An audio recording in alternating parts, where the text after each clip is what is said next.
Germany today appears to be beaten. Hitler, out. Swastikas, gone. Nazi propaganda, off the air. Concentration camps, empty.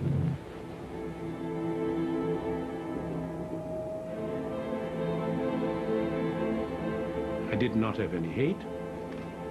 I didn't have any love. But I thought that bygones should be bygones. We should build a new world. And my attitude was to go ahead and not to worry about the past, but to worry about the future.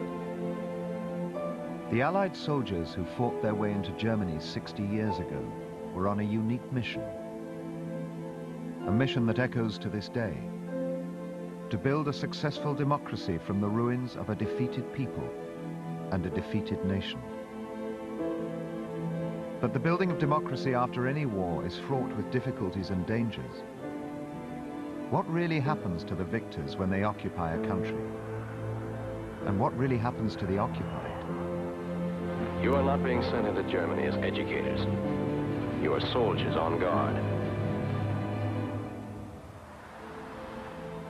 In a time when people have nothing to eat, and you have the best foods, when they have nothing to drink, and you have the most expensive liquor. This is a very dangerous corruption. I came to Germany expecting that Germans were the enemy of America, and then I discovered, no, my enemy was still the same. Every German is a potential source of trouble. Therefore, there must be no fraternization with any of the German people. The German people are not our friends. None of these people deserved anything. They didn't deserve sympathy. They didn't deserve our help. All they needed, really, if I can use the phrase, a good kick up the arse. You will not be friendly. You will be aloof, watchful, and suspicious. You will not associate with German men, women, or children. The problem now is future peace. That is your job in Germany. But while many Allied soldiers were building democracy, others were damaging its very foundations. There was mass rape of German civilians, abuse of prisoners in secret interrogation camps, and the start of a Cold War that was to last for decades. This is the story of those 4 years, told by the occupiers and the occupied.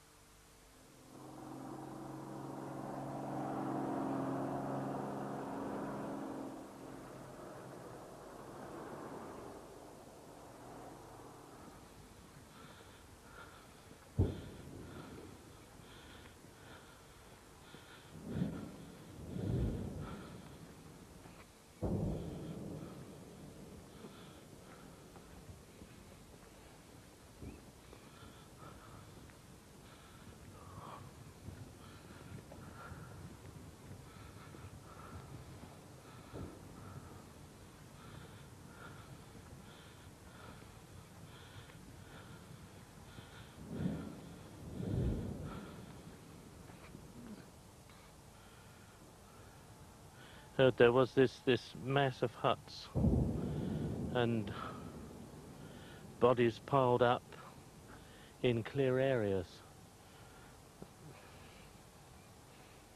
Unbelievable. Absolutely. The mind boggles at what went on here.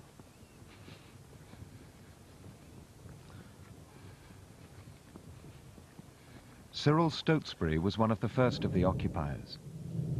He landed in Normandy on D-Day. In Belsen in April 1945, he witnessed the full horror of the Nazi regime. And of course, the smell's gone, but that was overpowering smell of death, and in Normandy, you had the same sort of smell, but it was nothing like the smell that came from this place. This was so overpowering, you know, assaulted your nostrils, and something you couldn't get rid of for a long time. This terrible stench. If you can imagine looking at a big heap of rags, a mound of rags, you know, with you suddenly realise there was arms and legs sticking out, and heads, you know, and then you realise that this was human bodies thrown in heaps. And what did you think? Well, initially, you know, you thought, well, crumbs, you know, these bloody Germans are just annihilating people, and they don't care. They're so callous that they simply do not care. And for a long time, you could never forgive them for this, you know. And the easiest thing to do was to blame all Germans, which was a bit unfair, really.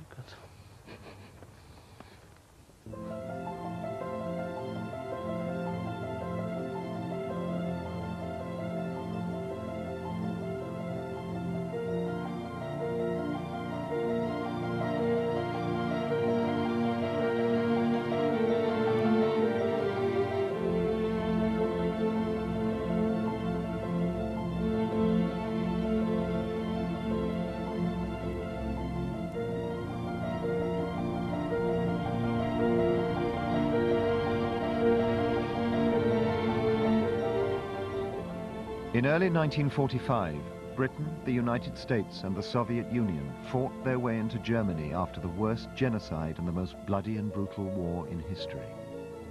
One which left more than 50 million dead.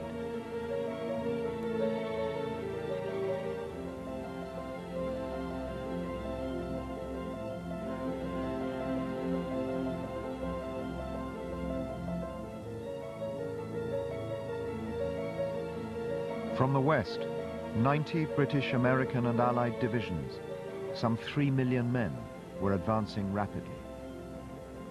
In the east, over 200 Russian divisions, more than 6.5 million soldiers, were storming into the heart of Europe.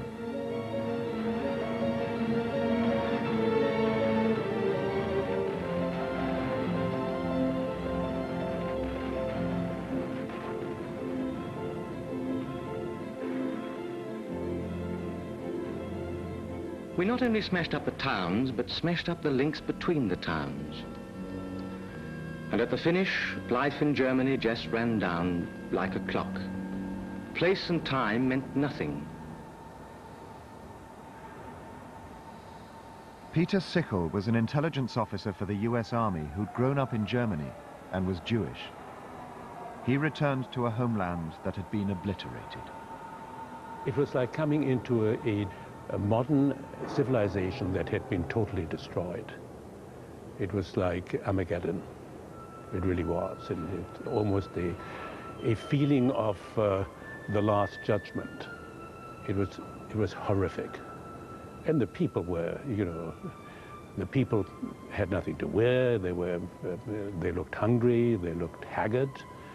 They had these eyes which had no rest and couldn't look at each other. It was a horrific time. Because the links between the people were smashed too. They were just left wandering, searching, looking for food, looking for their homes, looking for each other. In German cities, there was a big notice board with pictures where possible. Have you seen this man last seen in Russia? Well, didn't come back. The Russians didn't send their prisoners home for 10, 12 years, something like that. Ich suche meine Frau. Ich suche meinen Mann. Ich suche Frieda Windler, Königsberg. Ich suche meine Frau, Elfriede Schulz, und Tochter Christa. The whole continent was moving. There were people moving everywhere. There were Frenchmen going home and Austrians going home and Poles going home, I don't know what for. Dutchmen going home, Belgians going home, Danes, Norwegians, they were all over the continent. It took ages to really sort itself out. The Allies feared that somewhere in this chaos of humanity were Hitler's most fanatical followers, ready to launch an armed insurgency against the forces of the occupation.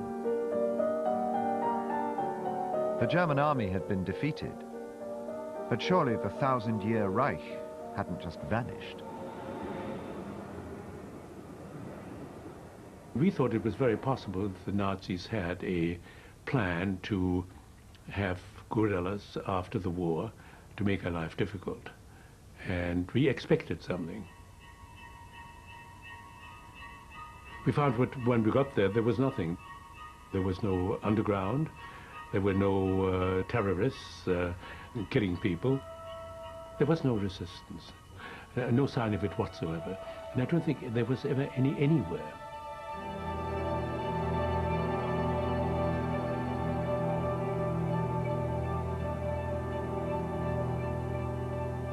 Violence was instead directed against Germans for the many crimes of the Nazis, in widespread, often indiscriminate revenge attacks.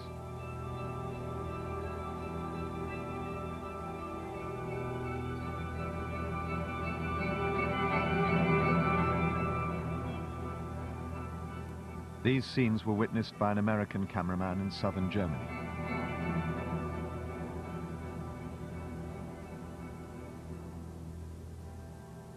Some of the Nazis were committing suicide, alone and with their whole family. So the only thing Nazis were capable of was to commit suicide, but not to fight against the Allied troops. Everybody was so worn out, so depressed, so poor, so lacking in food, so lacking in any hope, that there was absolutely no, the conditions weren't there for anybody to resist. And I don't think the will was there to resist. This was a total collapse, and everybody accepted it.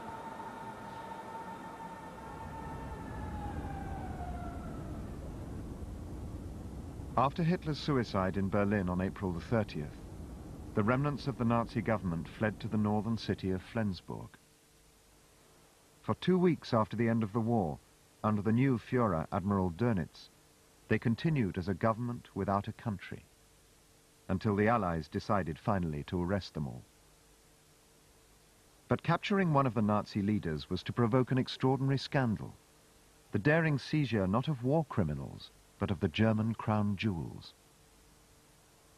On the 23rd of May 1945, Albert Speer, the Nazi Minister for Armaments, was arrested by British soldiers at Glucksburg Castle near Flensburg. One morning I woke up and an officer was standing in front of my bed with a pistol, and he said, "What's your name? Get out." And then we looked out and we could see that the whole castle, the castle lake, was surrounded with tanks. And inside the castle, Tommies with Sten guns were rushing all about.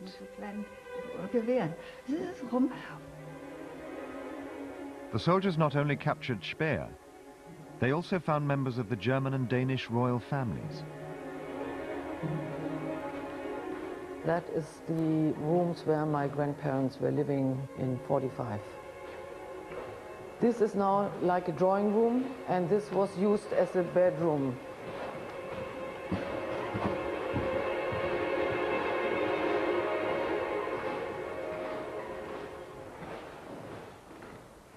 And here you see like a little cupboard in the wall, and as far as I know from my grandparents and my aunts, they were hiding the jewelry behind this place here.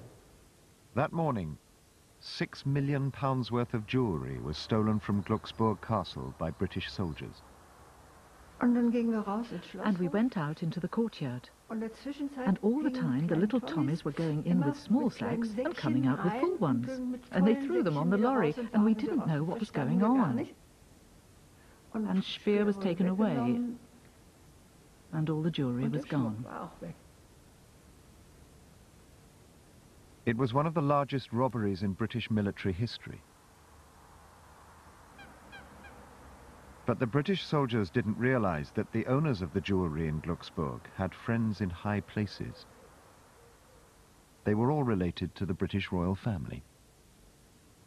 Yes, my grandfather then wrote a letter to the King of England to explain to him what was happening here and ask him to help to find out what was going on. And they did investigations, but I think they didn't find really anything, and nothing was found after that. Nobody was ever prosecuted for the crime.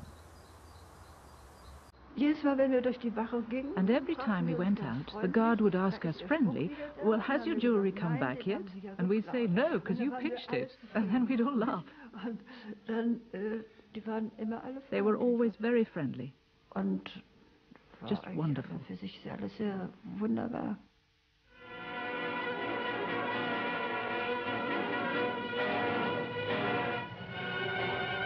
Yeah, Rhine crossing was quite a do.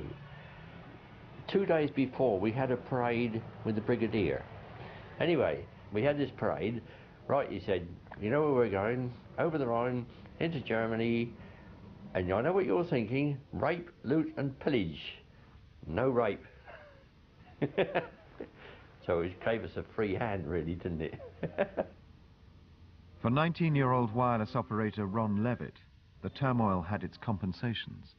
Yeah, we were parked in a residential street which hadn't been knocked about very much. It was quite reasonable. I did a nice bit of looting there, actually. And down at the far corner was one of our fighting tanks, but all the time anybody got the chance to loot, they did.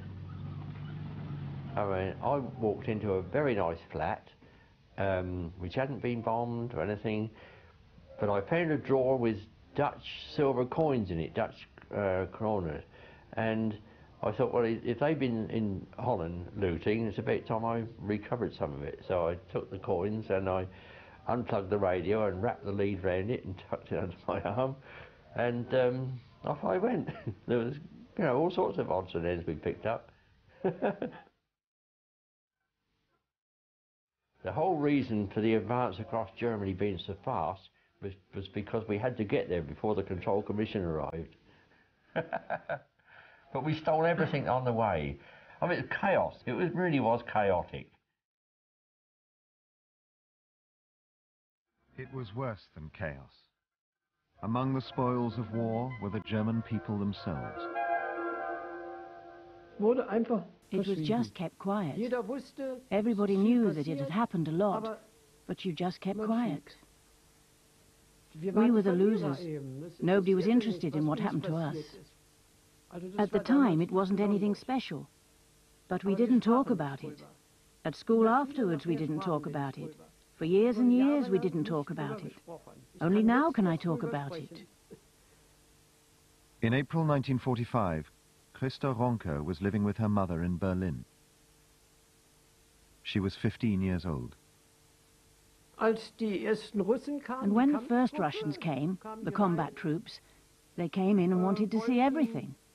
Asked about weapons and soldiers, looked at everything closely, didn't find anything, and were very friendly, and then just left. And then the next lot arrived. The next one took me outside straight away. My mother wanted to throw herself in front of me, but she was pushed back. And then they took me upstairs, and as I tried to defend myself, he showed me his gun. And then, when I came back down, I was, well, shocked, but I was just happy that I was still alive. In the Soviet army, it was said, don't make so much fuss about this raping. The German woman, in reality, wanted. The drunk ones were the worst. They said, woman come. They said it in German. Frau komm in German.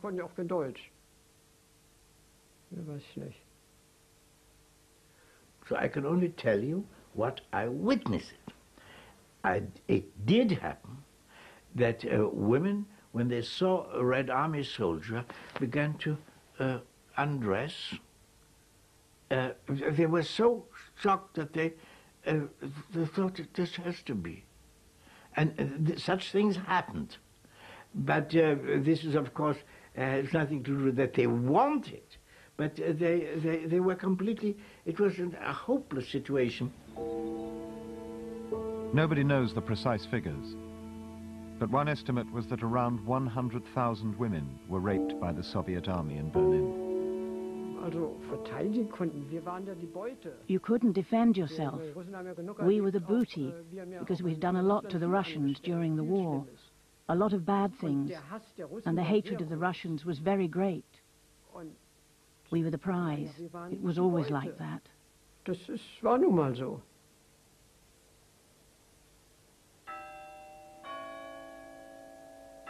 German women were raped in their thousands throughout the country. And not just by Russians. Other Allied soldiers were serial rapists too. It's still a taboo subject.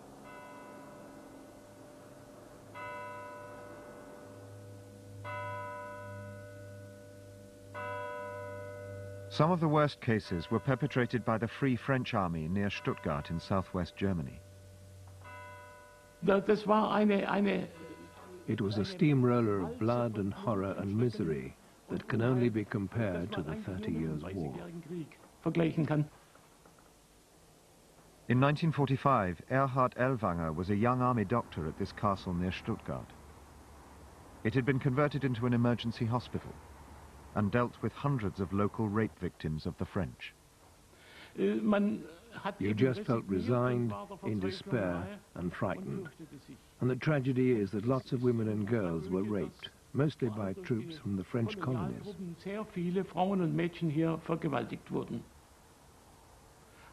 Many women just cried for days.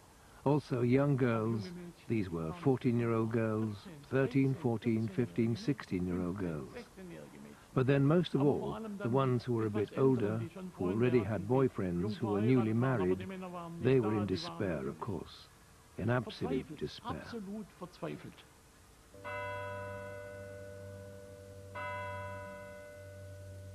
The women of Germany felt completely abandoned. At that time, I used to write my diary every day. I don't know why. I had to write everything down. I didn't have any close friends I could talk to. My mother was very nice, but she too had experienced the worst, and for her it was particularly bad. About 6 to 8 weeks later, a lot of women and girls realized that in addition to the calamity of rape, they had also become pregnant. And now, they just didn't know what to do. Many women committed suicide. Others tried to get rid of the baby themselves. Although abortion was still strictly illegal in Germany, the doctors decided it was their duty to help. There was no anesthetic, of course. And if there were already 2 to 3 month-old fetuses there, then that used to be very difficult indeed.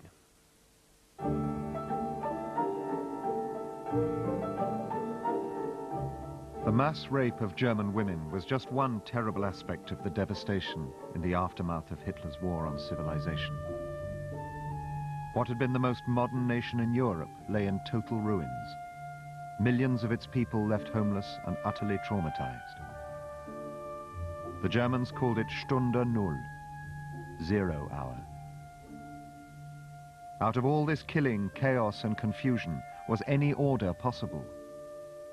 Was there any future for Germany? Don't let me be split to the Germans when our victory is ultimately won. The Allies divided Germany into 4 zones of occupation. In the British zone, Field Marshal Montgomery became commander-in-chief. Let's be meek to them and turn the other cheek. Initially, there were good contacts and mutual respect. And for a brief period, the wartime alliance lived on, at least in public. But don't let's be split to the Hun. The plan was to denazify, decentralize, and democratize Germany, and, crucially, to run it as a single country. Berlin itself, situated deep in the Soviet zone, was also divided into 4 sectors and administered jointly by the Allies. For many Berliners, the arrival of Westerners couldn't come soon enough. But don't let's be split to the Hun. Americans move into Berlin to take over their zone of occupation in cooperation with the English, French, and Russians. The Yanks march in, and in front of the Adolf Hitler barracks, they watch the Allied flags raised over the former Nazi citadel. They came on July the 1st, 1945. We were longing for them to come. We were just happy that the Russians had gone. And we all watched closely as they arrived. It was for us, well, soldiers from America. America was a dreamland for us. You just couldn't imagine it. They were amazing, rich, and they just looked so relaxed, friendly somehow.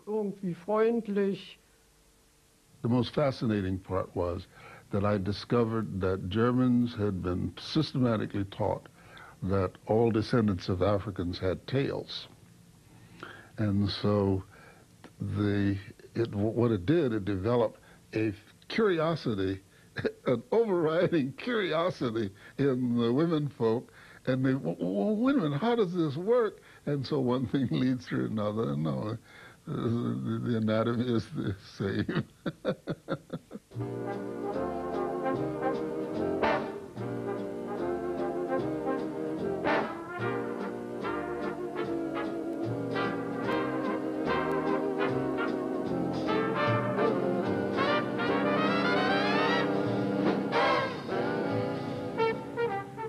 The US troops who arrived at Berlin's Tempelhof airport discovered a Germany whose economy had all but collapsed.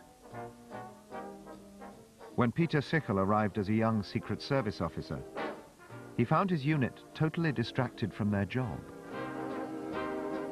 The main purpose was to head a unit of about 7 or 8 intelligence officers, whose job was basically to find scientists, technicians, former high-ranking Nazis or Gestapo or SS officials. And the unit hadn't done that. They were involved in buying and selling things and making money on the black market. Near Berlin's battered Reichstag, black market deals and primitive barter spring to life. Russians are reported to have paid £100 for watches, and cameras were a favorite object for haggling. Everything was available, from cigarettes and coffee to morphine and cocaine. Fantastic amounts of money were there to be made. In July 1945, the US Army in Berlin distributed $1 million in pay, yet US servicemen sent over 3 times as much back home. And it was a national sport. I mean, the temptation was extraordinary. When here we were at the end of the war, we all had gone through a rather difficult period, and here was a way to make money. And you had to be very highly motivated just to stay away from it. I would send all my paycheck and the cigarette money. I would send that home to my mother. She was able to buy a home as a result of my sending her that money. They say with a few cartons of cigarettes to start with, you get rich over there in no time. Yeah, and with just a few packs of cigarettes, you can pick up any fur line in Germany. Okay, okay. I just wanted my officers to work at least 8 hours a day on doing their job. What they did afterwards, I didn't care. But I didn't want them to have, at their main job, visiting the Tiergarten and exchanging things for cigarettes, etc. And we cleaned up and got new officers and did our job. And Peter Sichel's job was to be a spy master. In no other city on Earth did the Allies live so close to each other. In no other city on Earth was there so much intelligence to be had.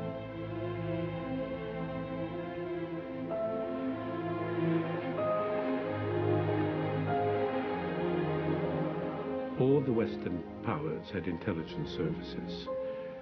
And the Americans had a counterintelligence corps, they had an army intelligence, they had a navy intelligence, they had an air force intelligence, they had us, the OSS. You can combine that with the Russian services, the British services, the French services, It was a whorehouse. It was a whorehouse, meaning that there were hundreds of people willing to sell any type of information. You asked what you wanted, you got it. And it wasn't 99% of the time, it was not the truth.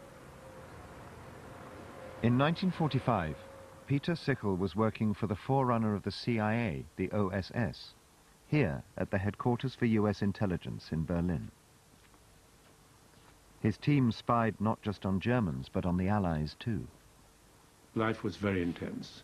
For one thing, we were extremely busy because there was a lot of detailed work to be done that had to be supported by getting safe houses where we could meet agents, to find dead drops where they could leave information which we picked up, to have surveillance teams in order to check out the agents. Intelligence is like police work, a lot of very boring, detailed work. If you don't do your work, you're likely to get into a lot of trouble. I mean, a lot of people who sell intelligence sell it in order to further their own political goals. Every group in Germany had some interest in having us see certain things in a certain way.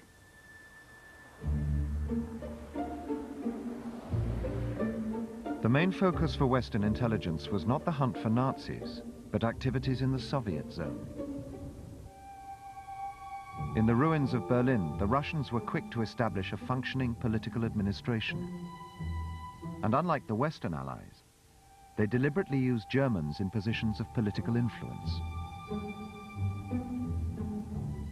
On the day Hitler committed suicide in Berlin, 10 German communists had been flown into the city from Moscow to help reorganize the new German state.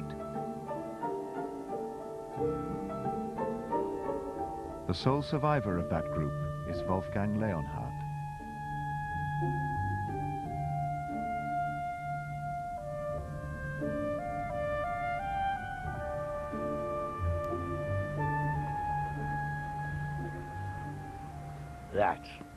That's it. That's it. It's incredible. The political rebirth of the city of Berlin began here at number 41 Einbeckerstraße. We arrived here on the 8th of May. Our task was, in the first place, to build up civil administration in all the 20 districts of Berlin. Leonhard's group were ordered to get their people into key positions before the Western Allies got to Berlin. They started the first radio station and newspaper in post-war Germany. But despite the appearance of openness, they were to keep control. Always said, don't mind, it must look democratic, but we must have everything in our hands. And so I had the difficulty to find a bourgeois mayor. And suddenly somebody with a tie came, a bourgeois. So I said, excuse me, but would you like to become mayor of Wilmersdorf? Well, not really. I mean, I'm more trading with cattle. But I know somebody for you. And there I found a man, and after 20 minutes I decided that's the man to become mayor of Wilmersdorf. So I was in the unusual position, being 24 years old, 3 days in Germany, and appointing mayors. I never had that in my life anymore again.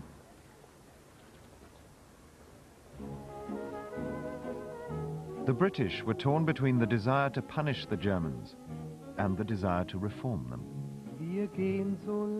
They set up a control commission to run the British zone. But unlike the Russians, they adopted a far more distant approach towards the German people. British officials were specifically instructed to be cold, curt, and aloof. 20 million Germans were to be kept firmly in their place. It was a policy almost designed to alienate the very people they were trying to reform. Well, we were there to keep the peace, but the Control Commission came along with the job of converting Germany to democracy. British administration in Germany reflected all the best aspects of local government back home and brought a mass of red tape. In order to do virtually anything in Germany, you needed a chit, written permission, preferably in triplicate. Traveling away from home, getting supplies, teaching at a school, publishing a book, playing music in public, almost everything had to be officially approved. It was a sprawling bureaucracy. The Germans took over more, and yet the Control Commission didn't seem to slim down. It was hopelessly overstaffed, I think. In 1946, it took 25,000 bureaucrats to administer the British zone. The Americans got by with just 5,000. Yes, they were a mixed lot. I don't think it was a job that would have appealed to anybody with very firm principles. Yes, I think there were certain people, I think the expression is, had an eye to the main chance, and they took full advantage of it. And this was at a time when the Germans had nothing. Over this shattered landscape, the world's first superpowers began the struggle for power in Europe.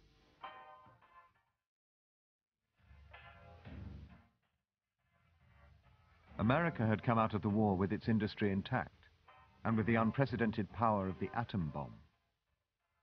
The Soviet Union, exhausted by the war with Hitler, had nothing to match the American military machine, but they had an endless appetite for politics.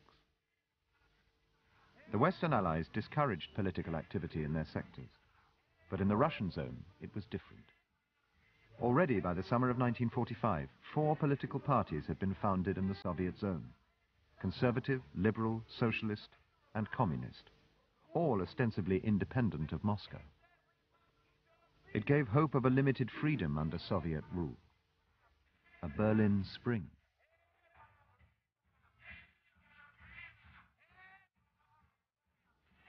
I think that Stalin at that time meant it seriously to permit a multi-party system, to permit some freedom for the non-communists, to give a little bit more freedom. I think he meant it seriously, because at that time he did not intend to have a communist East Germany, but hoped to have a united Germany with a certain Soviet influence, and he was ready for that aim to make certain concessions. There was a very much higher class of Russian officer in Germany. A lot of them spoke German, and they were very clever in getting to know Germans, and they were not bad. There was just, politically, they wanted to control it all. I was very hopeful that in Germany we can do it another way, and we will have a little bit freedom to do it our way, and that was my big hope. But just how long could the Berlin Spring last?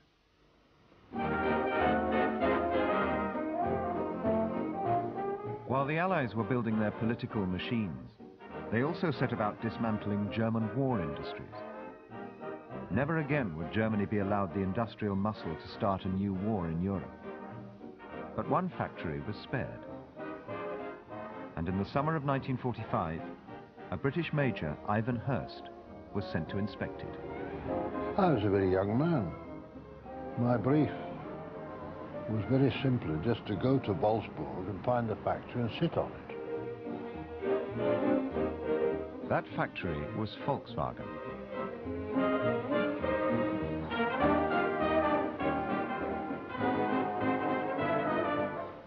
It was the British Army that saved the German motor industry and rebuilt a company that went on to produce 100 million vehicles.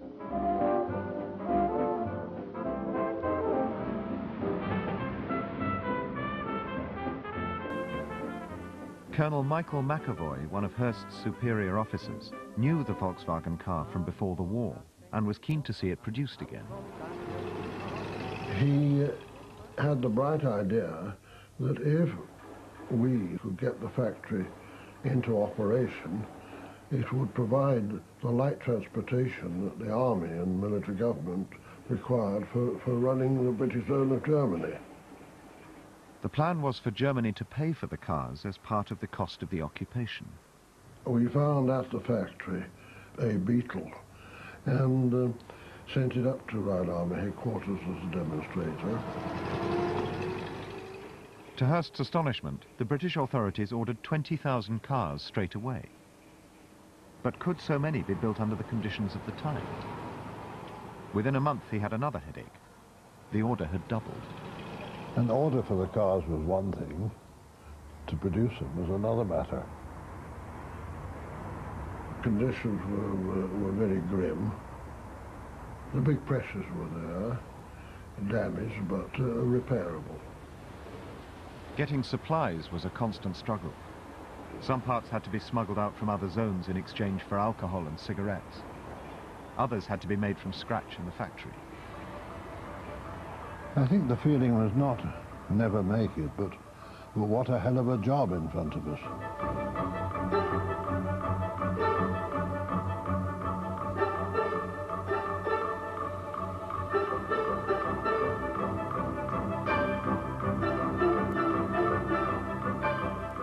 The British motor industry was hardly encouraging. Sir William Rootes, one of Britain's leading car magnates, reckoned the whole project would collapse within 2 years. He told Hearst, "If you think you're going to build cars in this place, you're a bloody fool, young man." And a British Army technical study said the Volkswagen did not meet the basic requirements of a car. But Major Hearst battled on. He decided to boost morale by actually involving the workers in running their factory. Within 2 months, they had built 1,000 cars. By October 1946, they had built 10,000 vehicles. It was a remarkable achievement. It was far in advance of anything I'd seen. They handled beautifully on the very, very damaged roads. And they were quite lively. They were, I think, an excellent car. I loved driving the Volkswagen. It was responsive, it was unconventional. You could really push it, but the handling was colossal. I mean, you could really throw the little thing about. Curiously enough, the military police didn't have them as soon as we did, and if the military police were likely to have caught you doing something you shouldn't, you could accelerate away from them, and they couldn't keep in the Jeep if they kept up with you. So they had their advantages. The British had found one way to work with their old enemy, and they needed others. In Hamburg, they took over the airwaves that had served Nazi propaganda. This is the British Forces Network. Well, look, this is the story. The other day we were sitting in the Naffy, just opened in Hamburg, having char and a wad, when we rubbed our eyes and nearly toppled off our chairs in amazement. There, large as life, were English. This new station, formed from detachments from BLA 2 and 4, came into use as a powerful voice, covering the troops engaged in disarming the German... I was sent to Hamburg to join the British Forces Network. We ran a broadcasting service for the British forces in Germany. We were largely staffed technically by Germans. All the recording engineers were Germans. Then again, on countless occasions, we've worked alongside German orchestras and artists. Juan Losses, the Karl Rading Sextet, and Georgovich's Rhythm Boys. Do you recall the lovely tones of Georgovich's violin? The relationship between the British and the Germans in the Control Commission and in BFN was very close. Inescapably, it had to be to work. And in the US zone too, relations between the Allies and the German people were getting more cordial. In Berlin, Christa Ronke worked in a canteen for American officers. At the beginning, I was pretty serious. The officers were all distant, and they were our former enemies. And I didn't smile when I was serving. I had to pour cocoa and coffee and tea. One of the officers complained, and I was told I had to keep smiling. Smile, smile. So I learned just how to be like that, and so I stayed there. They wanted smiling. They didn't want serious. Ernst wollten sie nicht haben. Of course, the ban was finally lifted, but you can't change a hero. He may go for temporary amusements, but he still yearns for the girl he left behind. Even though it certainly doesn't look like it in these fascinating scenes where Joe gets a few well-earned days' rest after bearing down on the vicious Nazi. With no work and little food, a relationship with an Allied soldier was often the only way for many women and their families to survive. We've done our best, but oh, to be a conquering hero. They're all called Ami-Mädchen, Ami girls.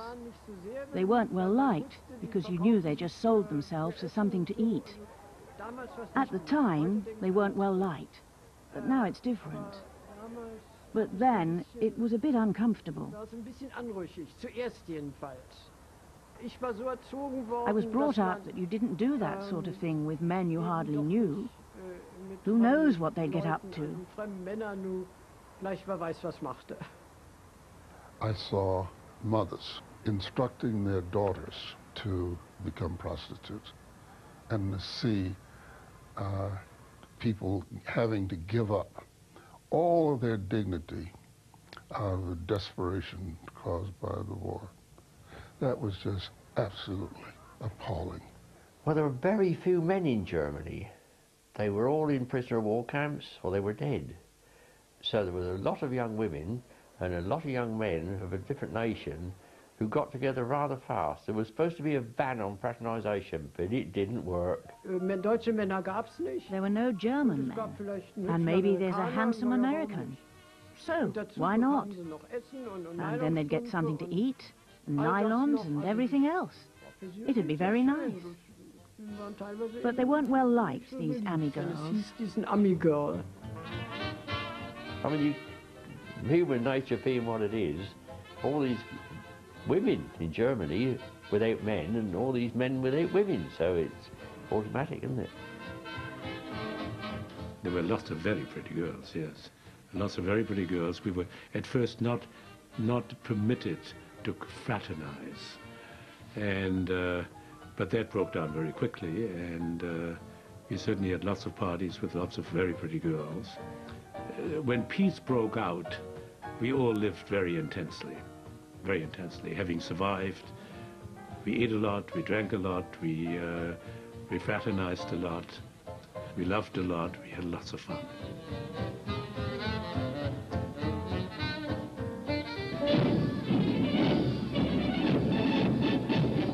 In Berlin's massive Olympic Stadium, troops of the British Occupation Army stage a military tattoo.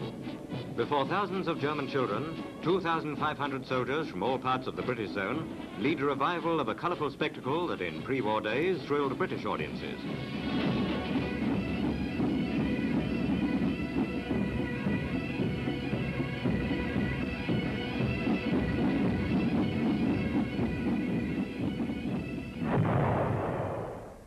The problem of eradicating Nazi ideology remained. In 1946, Don Ray was a British sergeant pursuing Nazis in Cologne. I was in field security. The task that we were supposed to do was to arrest certain categories of German. But of course, everything in Germany was permeated by the Nazi organization. 8.5 million people, Germans and Austrians, had been members of the Nazi Party. Every member of the German civilian, I suppose over a certain age, had a Fragebogen, a big questionnaire to fill in to prove whether or not they were Nazis, but I never found one. No, there were no Nazis whatsoever. A Nazi mass murder of Polish Jews in a forest near Nuremberg. The Allies confronted the Germans with gruesome evidence of the atrocities committed in their name. Germans of Nuremberg are compelled by Allied commanders to give the murdered victims a funeral. Women must help, and so must boys. Through the streets of Nuremberg, degraded as the Nazi shrine city, the grim procession passes. The inhabitants made to pay funeral honors to victims of Nazi barbarism. Nuremberg, site of the vast Nazi rallies before the war, was also where the leading Nazis faced Allied justice. It was the first time in history that members of a defeated government faced trial for crimes against humanity. Recording, there goes attention. Attention has been called. Recording, attention, attention. But it dragged on for 11 long months. The cinemas were full, and the only thing that used to amuse me about the German cinemas, I'd go to the films, and the newsreel would come up, and people would watch, and then the war crimes trials in Nuremberg would come on, and there was a concerted groan from the audience. They were fed up to the teeth with this. I think, personally, that most people, the average German, if there is such a thing, was fed up to the teeth with the Nazis, and above all, of course, just glad that the war had ended. In November 1946, only 11 of the major Nazis were sentenced to death at Nuremberg. 3 were acquitted, and the rest given lengthy prison terms. But it wasn't an end to the search for justice. Over the next 50 years, more than 3,500 Nazis would stand trial in Germany for the terrible crimes they had committed. For many of the victims, waiting for the courts was not going to help. They needed a different approach to deal with the past. The Germans, what can I tell you? I have no words to describe really feelings like that. Leah Fischer spent 4 years in Nazi ghettos and concentration camps. Apart from her mother, she was the only survivor from her entire family. Nobody was left. My whole family was gone. They had children, they had babies. Not one person survived. How could you be only angry? It's above anger, above hate. You felt like you're numb.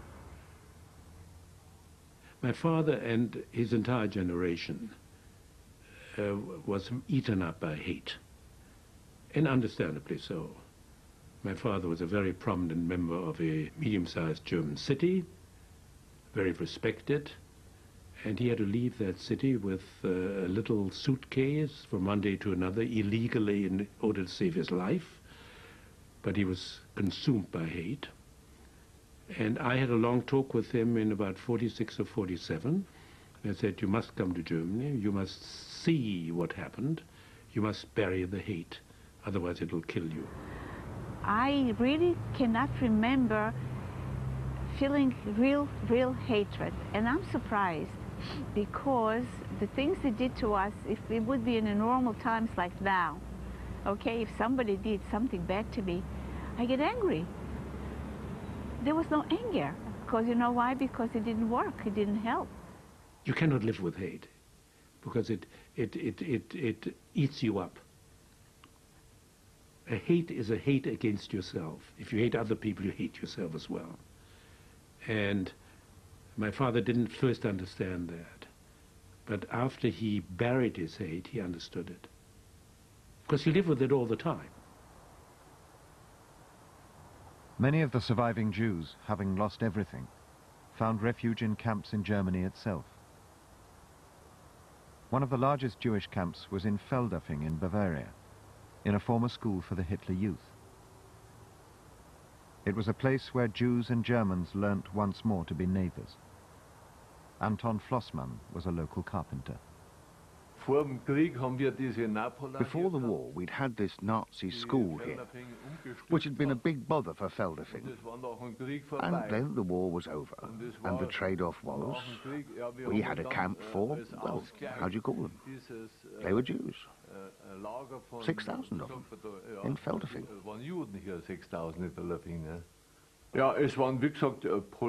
They were Polish Jews, and I think from up in the north, Lithuania, some from Latvia, and some Germans. It looked beautiful to us. It was clean linen, regular normal beds.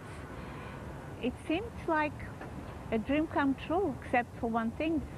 I was depressed.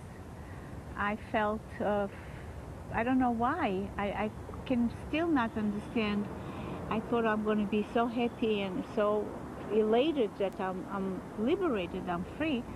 I fell into a depression, maybe the shock, the transfer from this horrors, from all this starvation and beatings and things like that.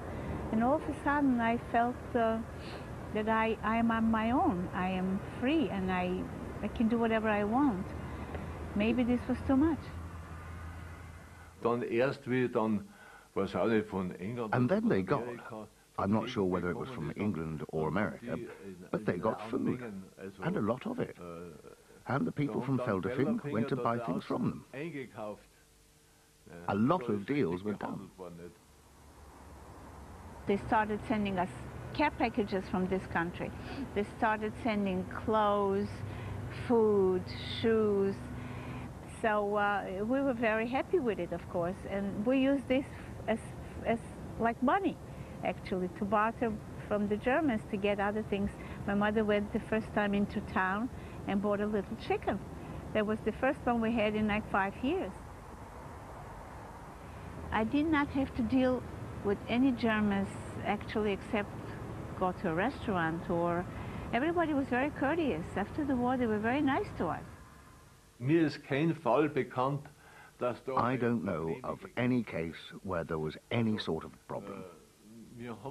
I have to say, we didn't have any bad impression of these people at all. I, for one, I always got on well with them. 2 months after her liberation, Leah left Feldafing and Germany to start a new life in Czechoslovakia with her new husband. Our life mattered to us. We wanted to rebuild our lives. I was walking and there was a big parade, Partisans Day they called it, and all of a sudden I heard in the Czech language, Slovak language, they said, Židi do Dunaja. It meant the Jews into the Danube. So this, when I heard that, it was like somebody would stick a knife in my chest.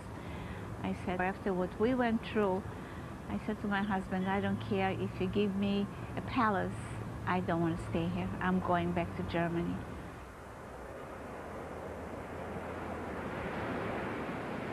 By the end of 1946, the creation of a functioning democracy in the ruins of Nazi Germany was moving steadily forward. But what happened next threatened to derail the entire project.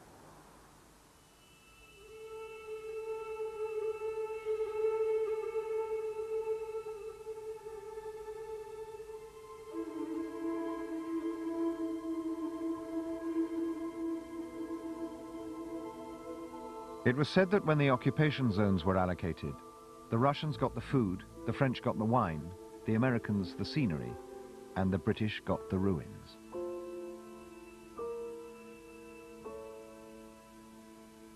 More people lived in the British zone than in any other.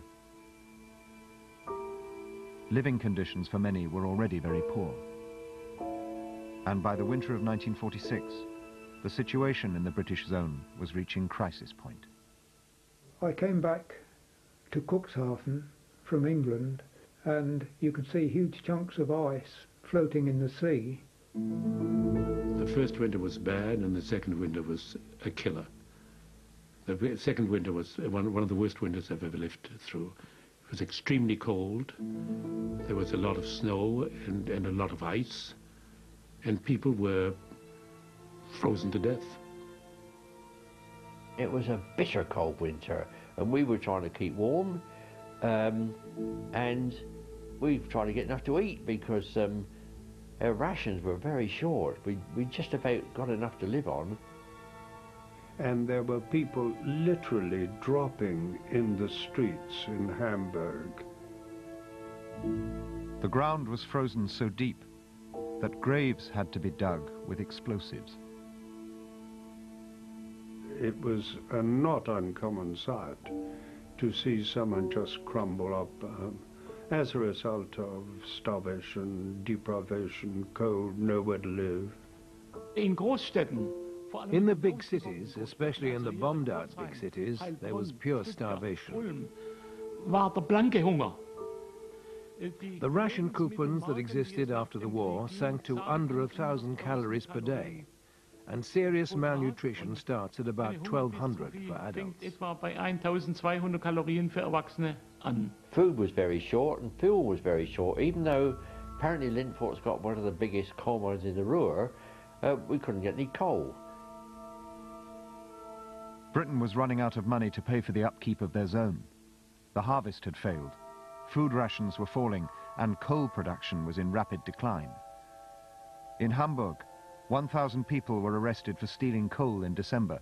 By March, 17,000 people were charged with the same offence.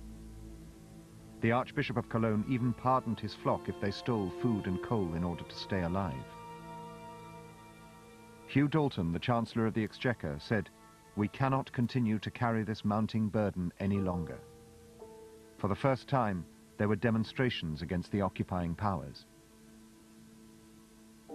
For the first time, the Allies were in danger of losing control. It was a desperately serious situation, the worst of the occupation so far.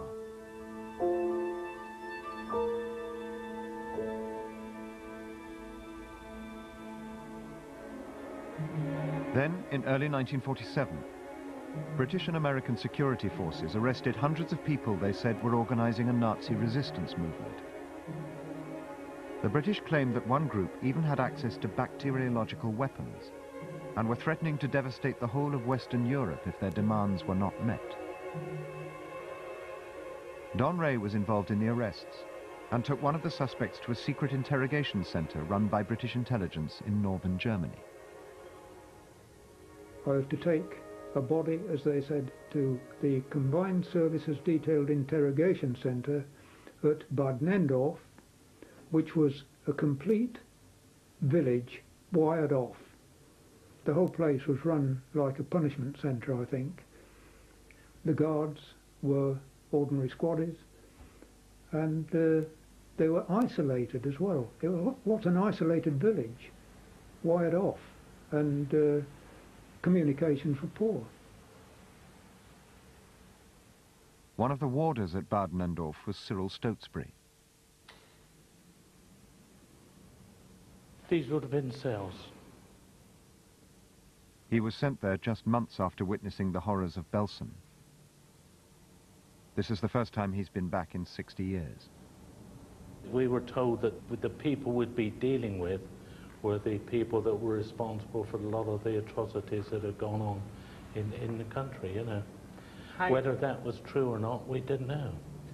Every single German at that time that we met, we would treat it and tar them with the same brush.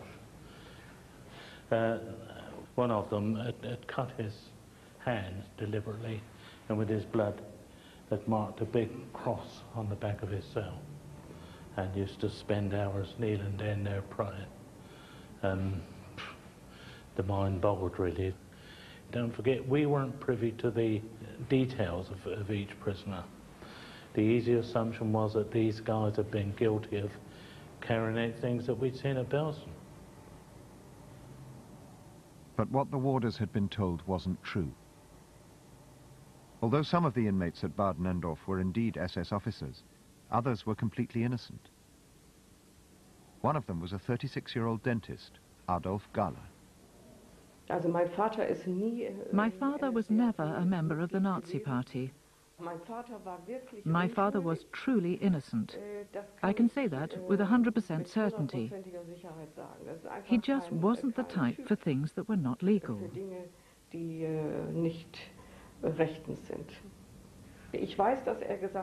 I know he said that many, almost all of the people there were innocent. At Bad Nendorf, the prisoners were not interrogated about war crimes. They were interrogated to get information on the alleged Nazi underground and on the intelligence services of the Soviet Union. Few, if any, of the prisoners were ever brought to trial. The most important thing is to be brought before a court. And my father-in-law wasn't. All of them weren't in Bad Nenndorf. My father-in-law told me it wasn't legal. The British government knew nothing about what went on. It was just down to a few brutal gangsters acting off their own bat. The detailed interrogation centre was commanded by a former MI5 officer, Colonel Robin Stevens. According to Colonel Stevens, the prime qualification for working at Bad Nenndorf was the ability to hate Germans. They were treated harshly. Prisons aren't built for comfort, you know, and this one certainly wasn't, you know. Adolf Galler's record shows that after 4 months in Bad Nenndorf, he weighed less than 5.5 stone. He had lost more than half his body weight. He was taken to Rotenburg Internment Hospital, where he was found to be suffering from 2nd and 3rd degree frostbite and severe malnutrition. He was barely alive. He was a broken man. You couldn't recognize him. I knew how he had been before, and there was just no comparison. Adolf Galler was not alone. A stream of filthy, malnourished prisoners began arriving at Rotenburg Hospital and at other internment camps nearby. Several of them died within days as a direct result of their treatment at the interrogation centre. Many British officers were deeply concerned. Something was seriously wrong. And soon allegations of prisoner abuse began to emerge. The army launched an internal inquiry. Scotland Yard investigated, and 3 officers, including the commandant, faced court-martial.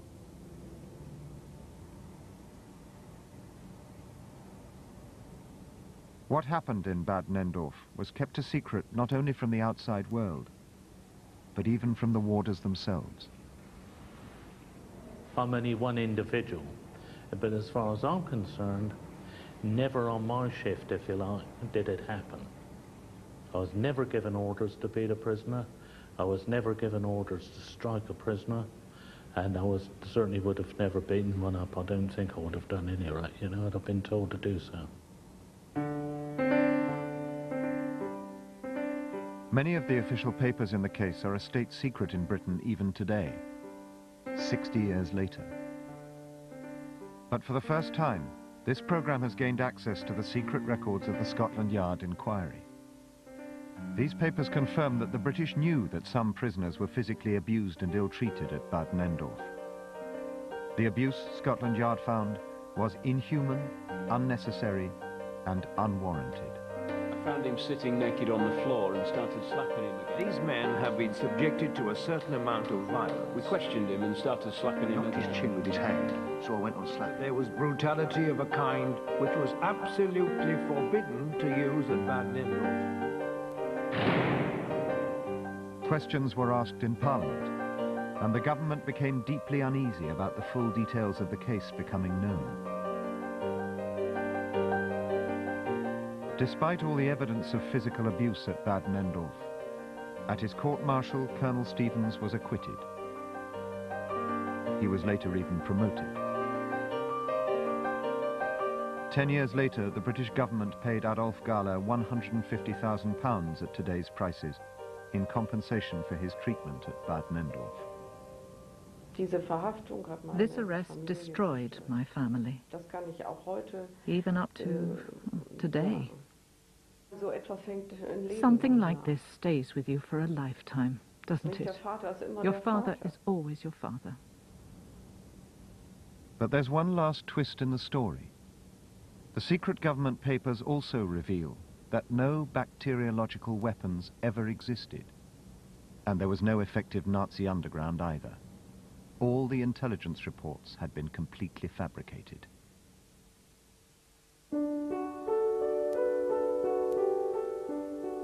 But while the British were brutalizing German prisoners in one hidden corner of Germany, back in Britain, they were actually trying to reform them, re-educating former German soldiers in the benefits of tolerance and democracy.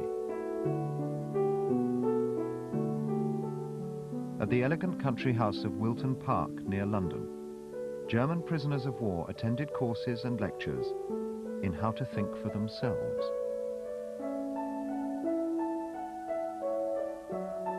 For many, it was a startling new idea.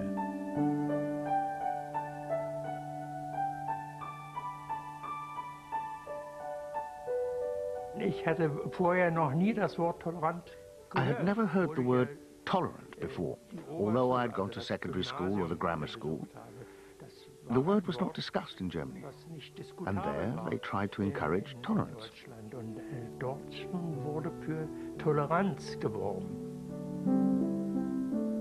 Some 4,000 German prisoners in Britain were chosen to attend Wilton Park. Werner Thom was one of them. We got the impression that we were now regarded as people, and the fact that they discussed their own opinions with us, former enemies, well, that impressed me enormously.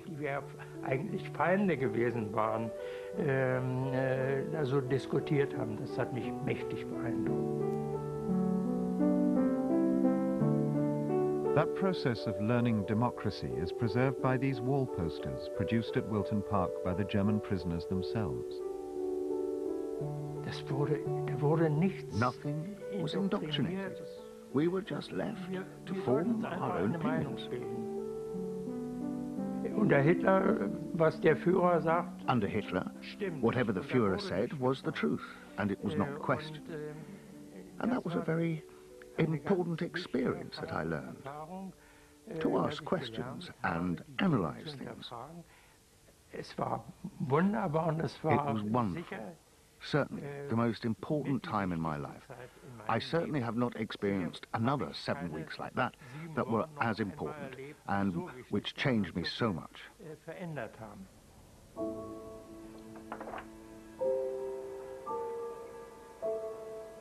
For 12 long years, German life and culture had been totally subjected to the needs of Nazi propaganda.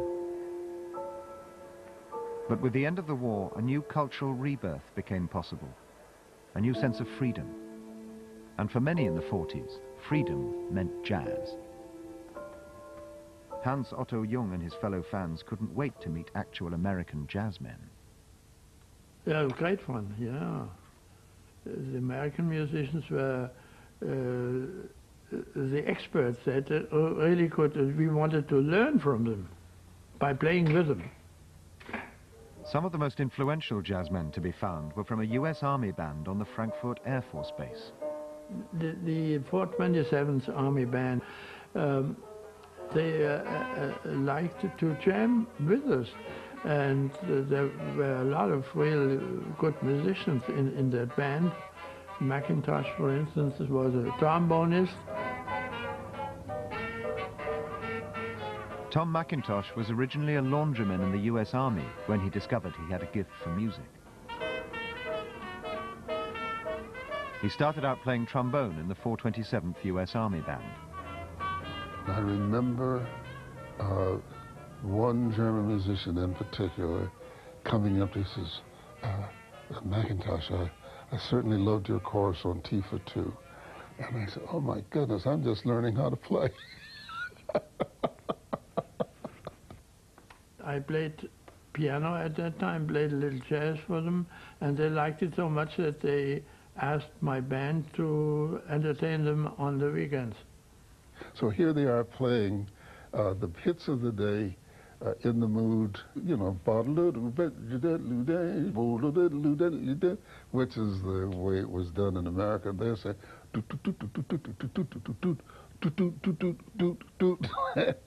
and we would sit and just crack up laughing. Of course, I was an amateur, you know, I was not a professional. So we got quite a lot of experience and loved it. Well, guess what? In no time at all, a cadre of German musicians started to come to the fore, and these guys were superb. There was a girl by the name of Jutta Hipp. I mean, what a great jazz name. She was beautiful, but she could play her buns off. Oh, we had a feeling of getting free, getting more freedom, yeah. Black musicians enjoyed a freedom in Germany that they couldn't find in a deeply segregated America. For the first time, they had access to classical music and were given classical training. Where the Baltimore Symphony played, there was a sign in it, whites only. And I just felt privileged, absolutely privileged to be a part of this whole European classical music thing, for which I've always been told this is the epitome, but you're not welcome. That was a no man's land for blacks.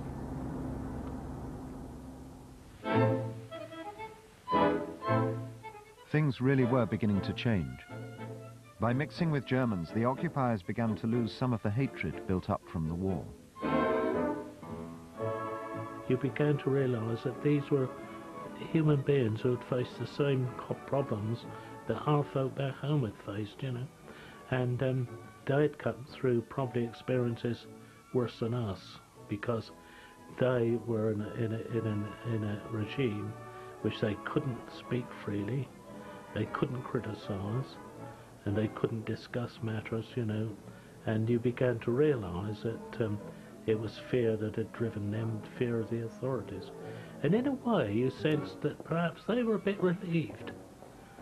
You know, not nice to have your country taken over, and I believe the British soldier had a better relationship than the other occupying forces.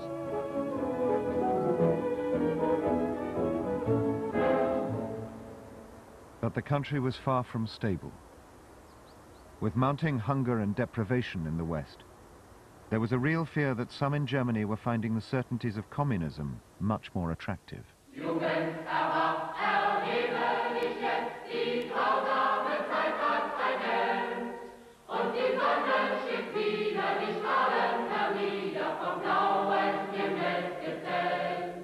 In April 1946, the Soviet Union announced the merger of the Socialist and Communist parties in their zone.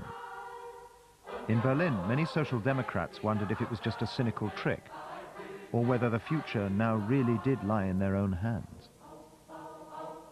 It was a turning point in the history of the Soviet occupation, and it took place here, in the Admiralspalast Theater in Berlin.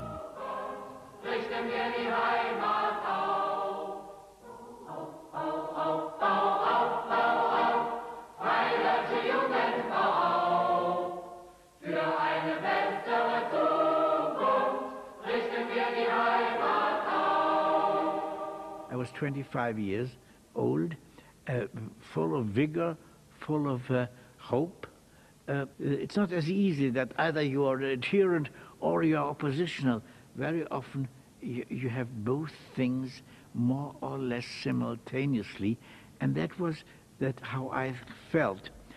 There was a hope that this would be a new party. The people who voted here did not have in mind the later dictatorship. When here it was voted, it was a party which promised to be in favor of a parliamentary democracy with all freedoms of the population and no copying of the Soviet Union. There was no Lenin and Stalin. It gave hope, and the real problem was that this hope was so quickly destroyed. 3 years later, 10 of the 14 leaders were sacked, some even arrested, and only 4 remained. Everybody else was gone. It was a very simple world, you know. We were the good guys and they were the bad guys, and we had a job to do, and we all were afraid that the Russians were going to take Western Europe. So we were highly motivated. The Soviet Union tightened its grip on its zone. In the spring of 1947, arrests of political opponents reached their peak. Soviet dismantling of East German industry continued apace. It was estimated that almost 2/3 of the Soviet zone's industrial capacity was removed to the USSR as war reparations. The situation within Germany was changing rapidly. In 1947, with the economy stalling and the alliance fragmenting, Britain and the United States merged their zones of occupation over the protests of the French and the Russians. It was an outright break with previous agreements to treat Germany as a single country and a single economy.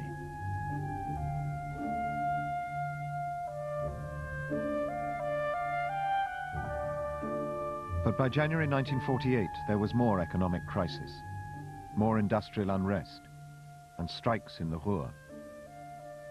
The economy had to be stabilized, and stabilized quickly. In June, a new convertible currency was introduced, the Deutschmark. It had a spectacular effect.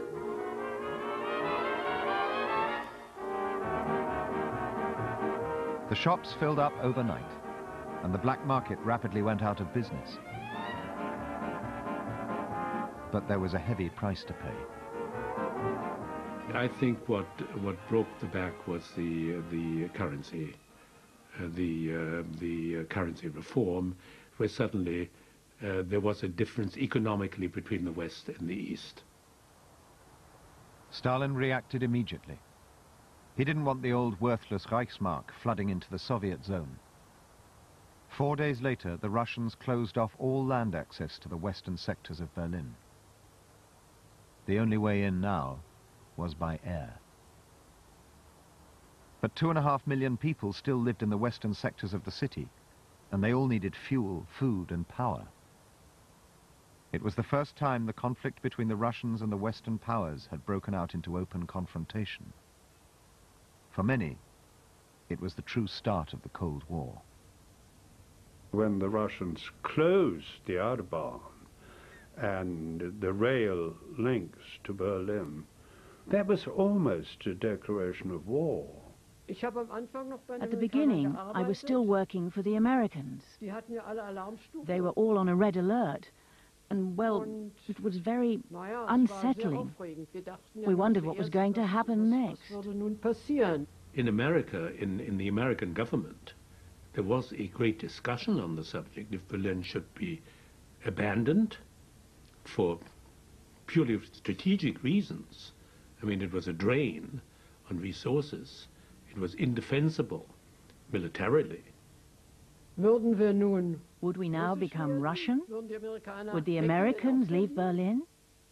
Or would they come with their tanks and break the blockade, which would have meant war? And that would have been just as bad. Or could they supply us by air? But at the beginning, we didn't think they could. Ein Lied aus der Prärie. Wait for the wagon.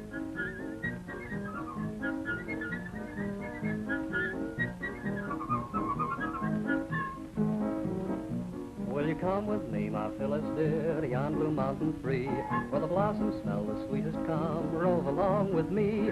It's every Sunday morning, dear, when I am by your side. We'll hop into the wagon and off we will ride. Wait for the wagon, wait for the wagon, wait for the wagon, and we'll all take a ride.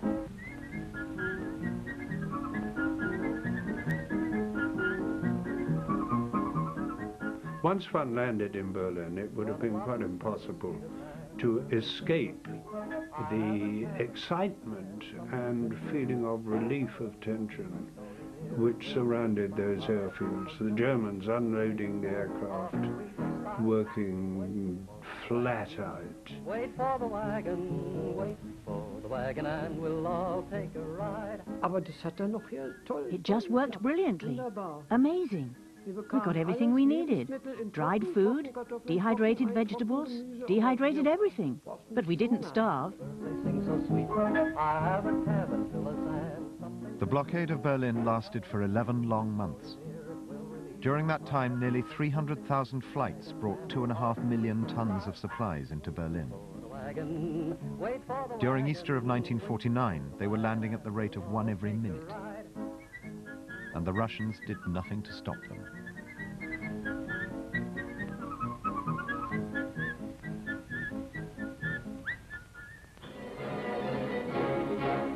The Berlin airlift was a quite remarkable achievement. Without that, there would have been war. I truly believe.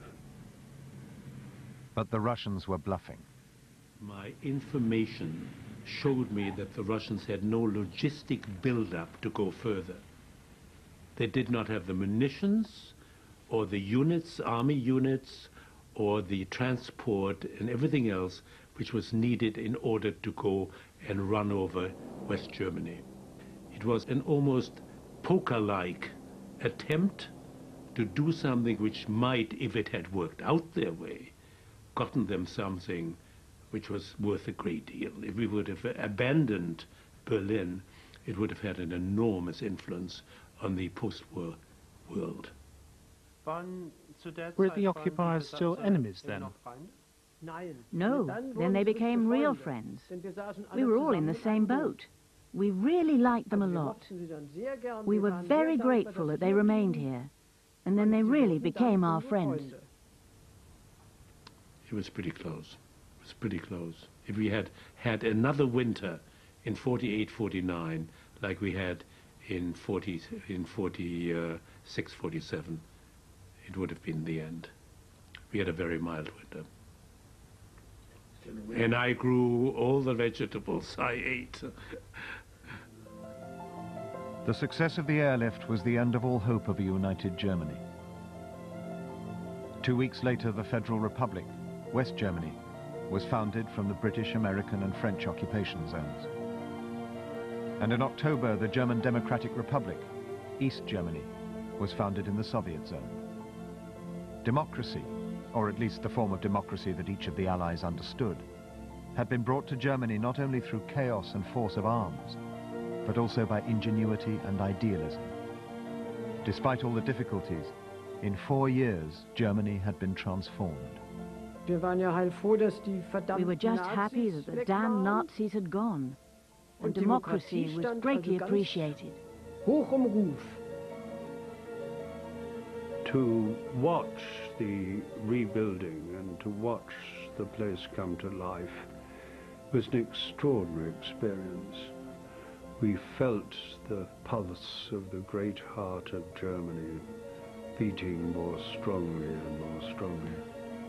Yes, I enjoyed Germany. Yeah, great. Yeah, even in that winter when it was so cold. It was only when you got to know Germans, you got a shock. You found that they thought and acted very much as we do. Somehow, having seen the punishment which was visited on the Germans, made it possible to say they have paid for it. We all believe that the criminals should be punished, but you cannot punish everybody. You cannot have a guilt spread over everybody.